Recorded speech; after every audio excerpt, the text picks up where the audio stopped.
Uma vez que agora existe uma rede mundial de computadores para conectar diferentes pessoas e instituições para enviar e receber informações, surge o ativismo político digital que demanda a disponibilização de alguns tipos de dados para que todos usem, modifiquem e redistribuam sem restrições de direitos autorais, patentes ou outros mecanismos de controle.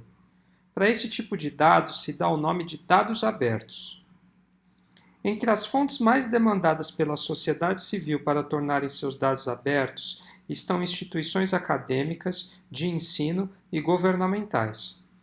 As instituições acadêmicas são demandadas para disponibilizar abertamente seus dados científicos de coleta e análise.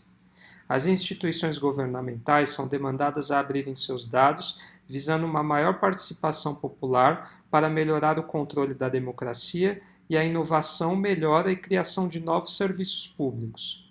Para exemplificar, considere os dados sobre o transporte público de uma determinada cidade.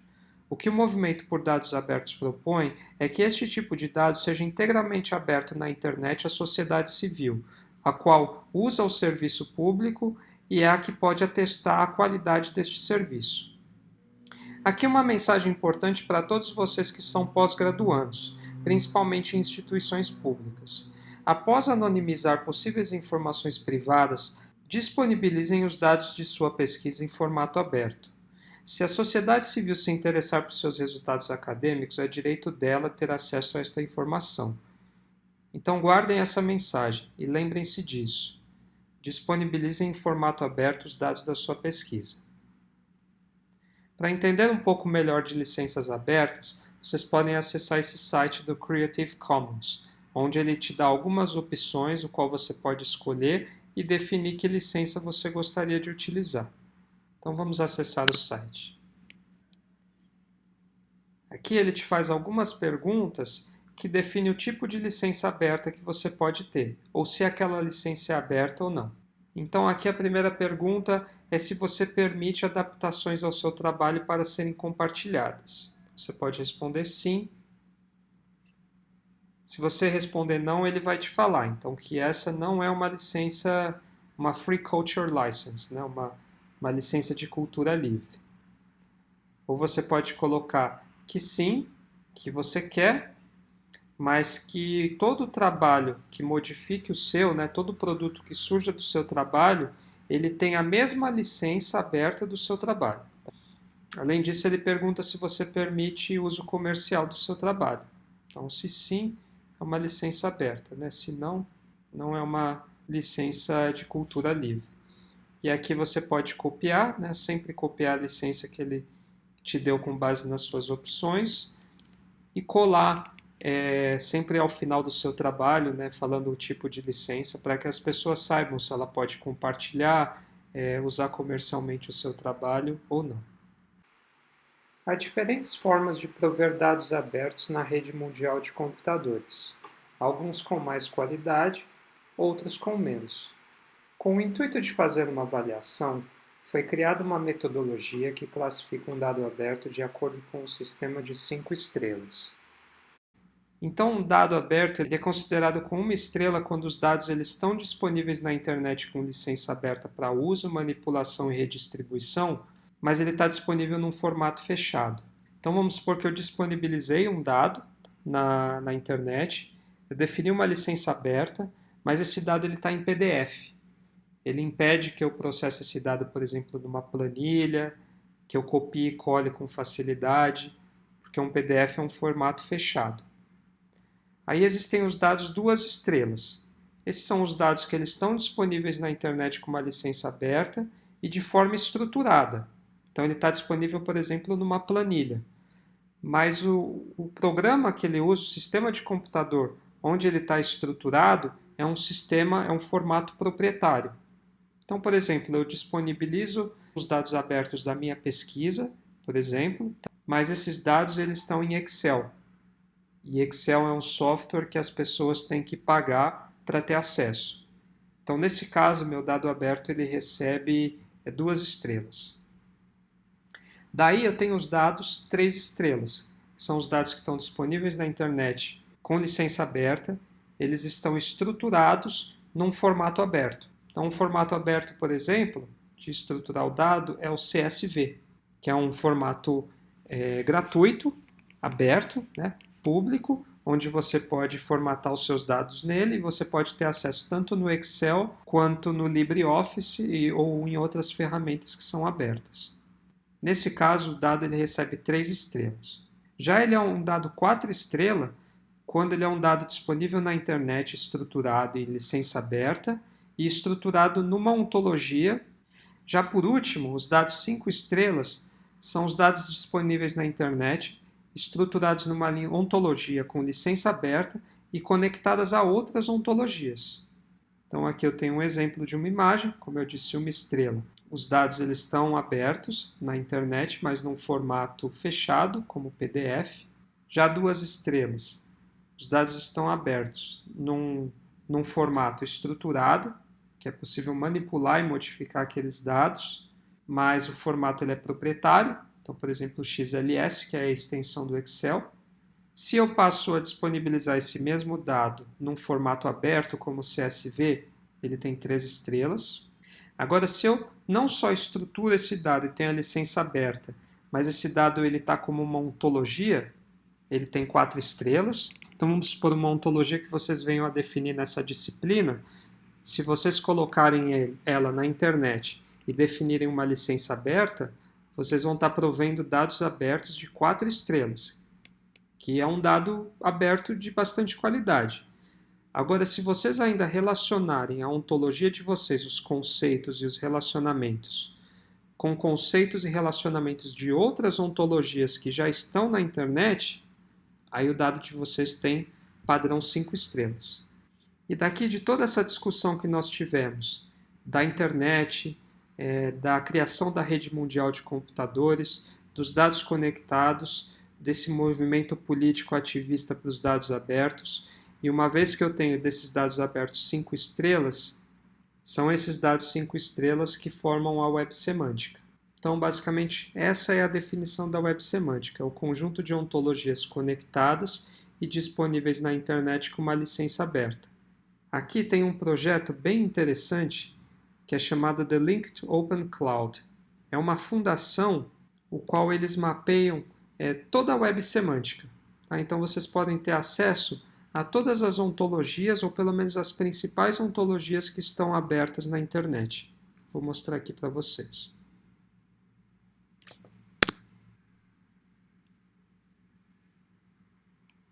Então aqui, por exemplo, essa é a página do projeto. Vocês podem procurar por uma ontologia específica que vocês gostariam de ter acesso. Vocês podem submeter uma ontologia de vocês e vocês podem navegar nesse grafo aqui. Deixa eu mostrar. Então aqui é bem interessante porque você tem uma ontologia de ontologias. A cor define o domínio onde essa ontologia ela se localiza. Então aqui nessa cor são todas as ontologias que estão disponíveis na web semântica sobre linguística. Então a gente pode ter acesso a elas aqui. Eu posso clicar numa ontologia para abri-la.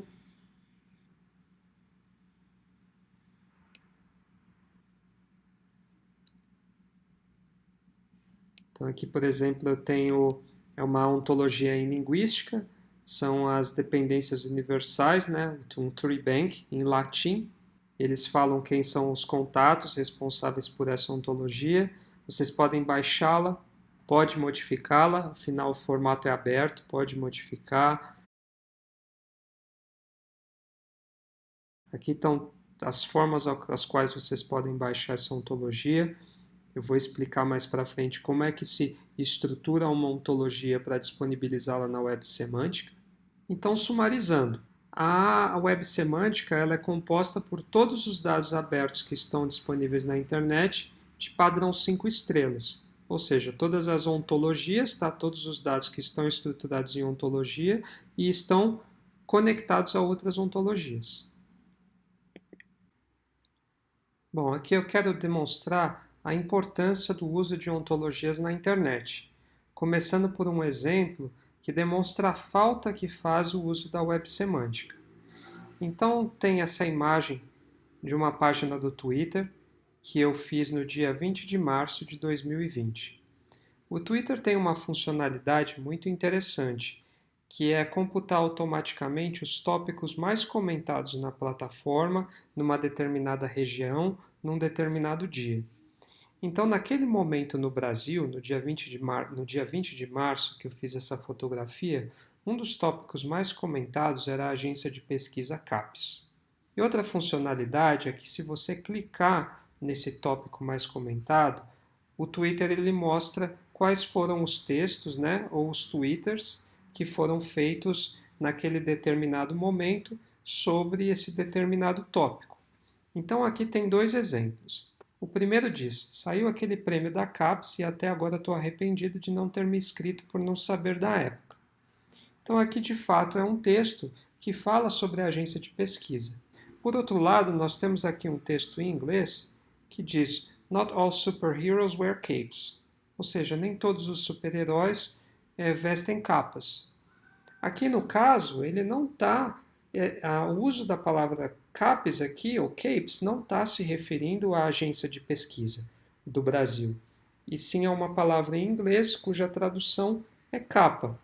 Esse erro foi possível porque o algoritmo que o Twitter utiliza para computar os tópicos mais comentados num determinado período numa determinada região não utiliza uma ontologia que seria capaz de desambiguar o uso de CAPES como uma agência de pesquisa e CAPES como a palavra em inglês que significa capa.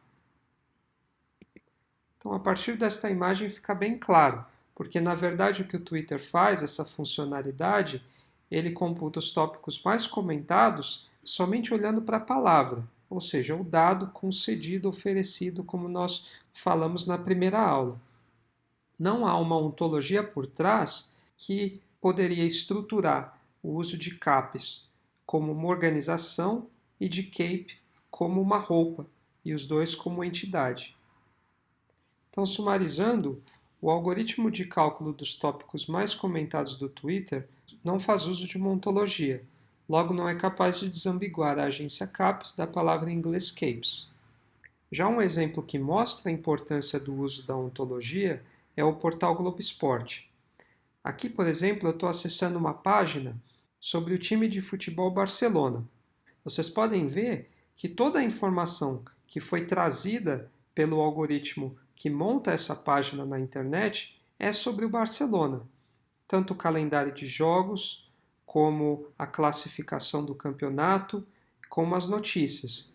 Nenhuma notícia aqui é sobre a cidade de Barcelona.